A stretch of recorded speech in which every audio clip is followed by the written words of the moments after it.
नमस्कार दोस्तों, the learner point में आप सभी का स्वागत है। दोस्तों, अपन ने कक्षा 6 से लेकर 10 तक का इतिहास पूरा कर लिया। अब अपन ने भूगोल शुरू कर रखी है। दोस्तों, पहला पार्ट आपका मैंने करवा दिया, उसका टेस्ट आपका ले लिया है। आज दूसरे पार्ट का आपका टेस्ट लेना है, सौर परिवार का। और कुछ भाई बहन बोल रहे थे कि छठी क्लास की आपने भूगोल तो करवा दी सर, टेस्ट ले लिए।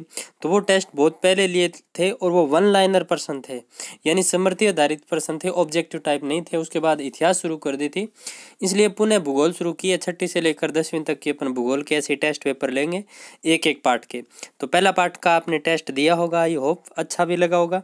आज दूसरे पार्ट का आपका ये टेस्ट है, कल आपका तीसरे पार्ट का टेस्ट होगा। ऐसे आप डेली एक एक पार्ट पढ़ते जाइए और यहाँ पर आप टेस्ट देते जाइए डेली 9 बजे। तो पहला प्रश्न आपके सामने है, सभी खगोलीय पिंड एक निश्चित पथ पर सूर्य का चक्कर लगाते हैं, इसको क्या कहते हैं? परिक्रमा, घूर्णन, कक्ष या इनमें से कोई नहीं? तो आप बताइए। तो इसका राइट आंसर हो जाएगा कक्ष। सभी खगोलीय पिंड एक निश्चित पथ पर सूर्य का चक्कर लगाते हैं, इसको क्या कहते हैं? तो ये दोस्तों उनका कक्ष कहलाता है। ठीक है, नेक्स्ट प्रश्न है, सर्वप्रथम किसने बताया कि सभी खगोलीय पिंड सूर्य के चक्कर लगाते हैं? सर्वप्रथम किसने बताया कि सभी खगोलीय पिंड सूर्य के चक्कर लगाते हैं? हिप्परनिक्स, हमबोल्ट, आर्यभट्ट या कोपरनिक्स? तो सर्वप्रथम किसने बताया कि सभी खगोलीय पिंड सूर्य के चक्कर लगाते हैं? तो इसका राइट आंसर क्या हो जाएगा? डी। दोस्तों, सबसे पहले 1543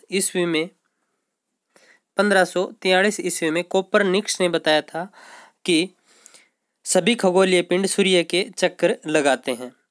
नेक्स्ट है, हमारे सौर परिवार में कुल कितने ग्रह हैं? हमारे सौर परिवार में कुल कितने ग्रह हैं? 9, 6, 7 या 8? तो हमारे सौर परिवार में कुल ग्रह कितने हैं? 8 हैं। हमारे सौर परिवार में ग्रहों की संख्या कितनी है?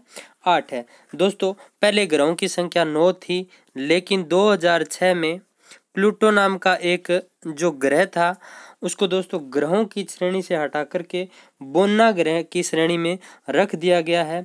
उसका कारण ये था दोस्तों, उसका ना तो कोई निश्चित कक्ष था और ना ही उसका दोस्तों कोई परिक्रमा का निश्चित सिस्टम था, यानी वो चलता चलता ही दोस्तों उल्टा घूमने लग जाता था, चलता चलता ही वो दोस्तों सीधा घूमने लग जाता था, ऐसा उसका सिस्टम था। इसलिए 2006 में प्लूटो को दोस्तों निकाल दिया गया है, बोने ग्रह की श्रेणी में कर दिया गया है। तो क्या हो जाएगा? 8। नेक्स्ट है, सूर्य से दूरी के आधार पर सही क्रम का चयन कीजिए। तो बहुत इंपॉर्टेंट प्रश्न है दोस्तों। सही क्रम पर आपको चयन करना है। ये मान लीजिए ये सूर्य है, इधर मैंने सूर्य बना दिया, ये लीजिए। अब सही क्रम पर कौन सा इनमें से? बुध, देखिए ABCD ऑप्शन आपके सामने है, आप देख लीजिए। ए में है बुध, पृथ्वी, शुक्र, मंगल, शनि, बृहस्पति, अरुण, वरुण। बी में है शनि, मंगल, पृथ्वी, बृहस्पति, अरुण, वरुण, शुक्र। सी में है वरुण, बुध, शुक्र, पृथ्वी, मंगल, बृहस्पति या शनि। डी में है बुध, शुक्र, पृथ्वी, मंगल, बृहस्पति, शनि या शनि, अरुण, वरुण। तो दोस्तों इसका राइट आंसर क्या हो जाएगा?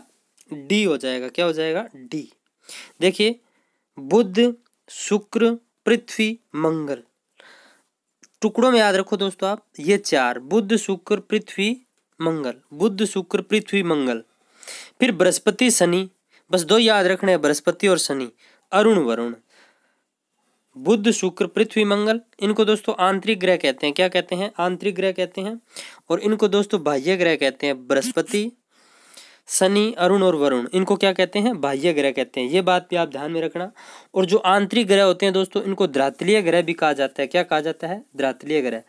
और ये दोस्तों छोटे होते हैं और इनका घनत्व क्या होता है? अधिक होता है।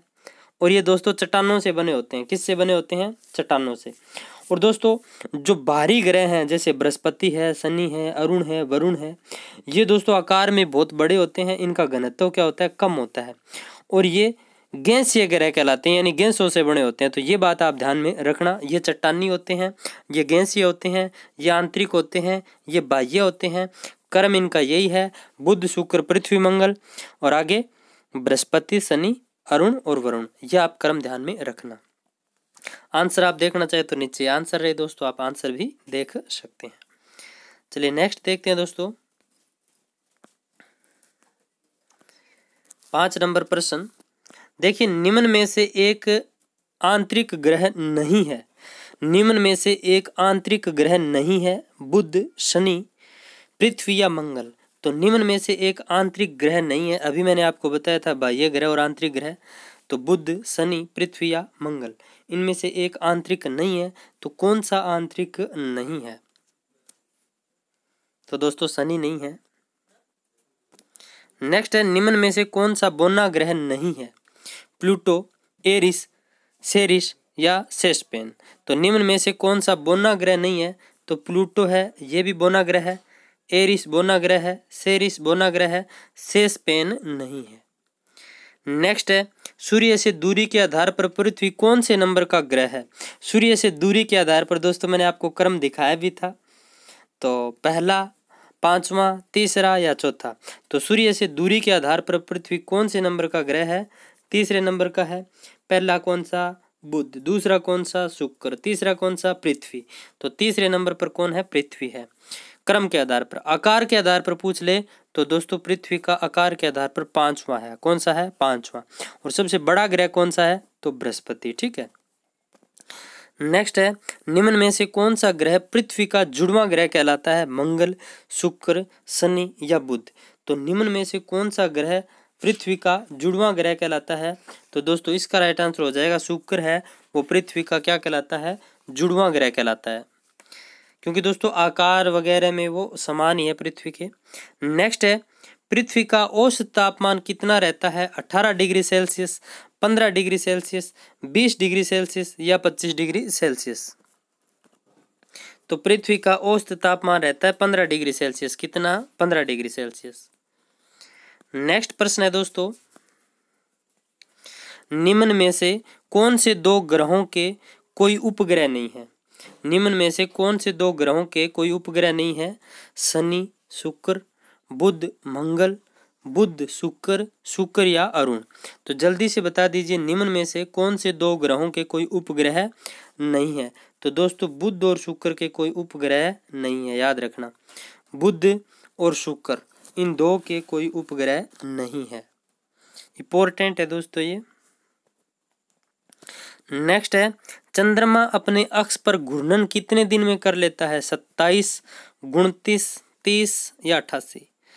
तो चंद्रमा अपने अक्ष पर घूर्णन कितने दिन में कर लेता है? 27, 29, 30 या 88। तो इसका राइट आंसर क्या हो जाएगा? 29 में। कितने? 29। अपने अक्ष की बात हो रही है दोस्तों, अक्ष पर घूर्णन। ठीक है। नेक्स्ट है, चंद्रमा पृथ्वी के चारों ओर एक चक्कर पूरा कर लेता है कितने दिन में? 29, 36, 27 या 59।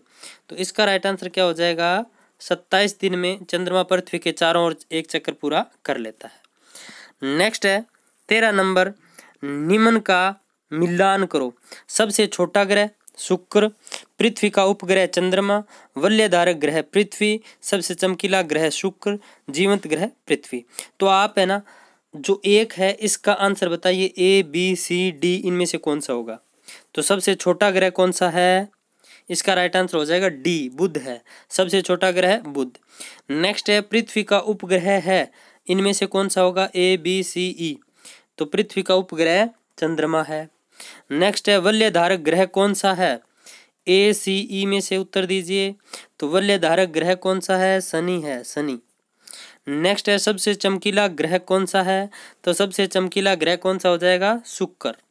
नेक्स्ट है, जीवंत ग्रह है, तो जीवंत ग्रह कौन सा है? पृथ्वी है। तो दोस्तों ये थे इस पार्ट में से बनने वाले महत्वपूर्ण प्रश्न। ये वीडियो आपको कैसा लगा? इसको ज़्यादा से ज़्यादा लाइक करें, शेयर करें। कल आपका होगा दोस्तों अगले पार्ट यानी तीसरे पार्ट का टेस्ट, उसको आप पढ़ लेना अच्छे से।